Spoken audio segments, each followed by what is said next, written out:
اور کہیں کہ نبی صلی اللہ علیہ وسلم آخری نہیں ہے، تو آپ بولو اس بحث میں مت پڑو کہ آخری ہیں یا نہیں، حضرت عیسیٰ زندہ ہیں یا نہیں. اس بحث پہ آ کے بات کرو کہ مرزا نبی تھا یا نہیں تھا. اور نبوت سے پہلے ثابت کرنا پڑتا ہے کہ شریف آدمی تھا یا نہیں تھا. شرافت یہ نبوت سے پہلے کا درجہ ہے یا نہیں؟ میں آپ کو دعوے سے کہہ دوں قادیانی زہر کا پیالہ پی لے گا، مرزا غلام احمد کی شخصیت پہ کبھی مناظرہ کرنے کے لیے تیار نہیں ہوگا. مشاہدہ کیا ہے، وہ گھمائے گا حضرت عیسیٰ کی حیات، خاتم النبی حیات، اس پہ کبھی نہیں آئے گا کہ مرزا کی شرافت پہ بحث کی جائے. اس پہ اگر آپ اس کو لے آئے تو آپ کیا ہو، بس میدان آپ کے ہاتھ میں. اور یہ میں بتا دوں میں کبھی بھی قادیانیوں سے بدتمیزی کرنے کا بولو بھائی نہیں کہتا.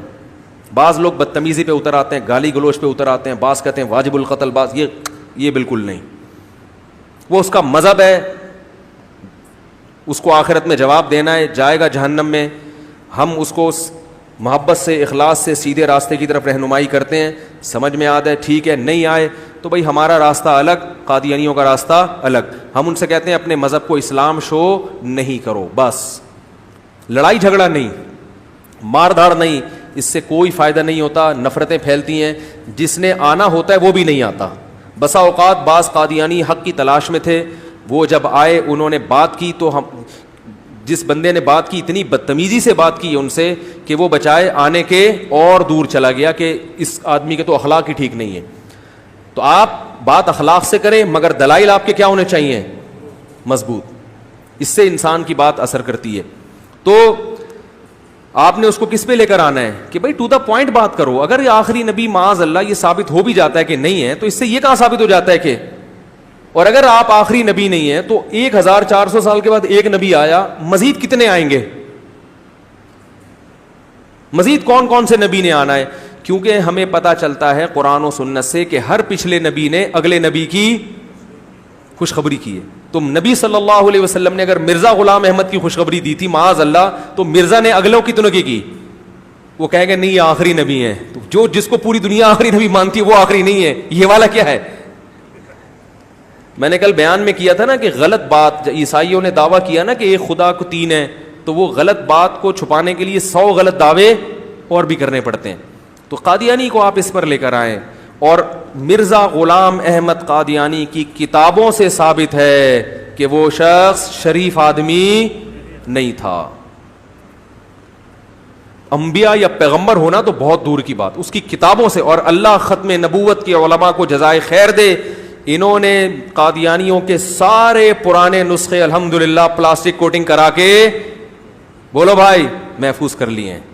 یہ تو قیامت میں پتہ چلے گا کہ کس نے ختم نبوت کا دفاع کیا اور کس کے صرف نعرے ہی نعرے ہیں. تو قیامت میں پتہ چلے گا کس نے اپنی جانیں پیش کی ہیں، کس نے اپنے قیمتی اوقات کو صرف کیا ہے اور کس کے صرف نعرے ہی نعرے ہیں. لیکن جو ختم نبوت کی تحریک ہے، اس کے علماء کی جو ماضی سے خدمات چلی آ رہی ہیں، وہ ایسی خدمات ہیں کہ عرب دنیا کو قادیانیت کے فتنے سے متعارف کروایا.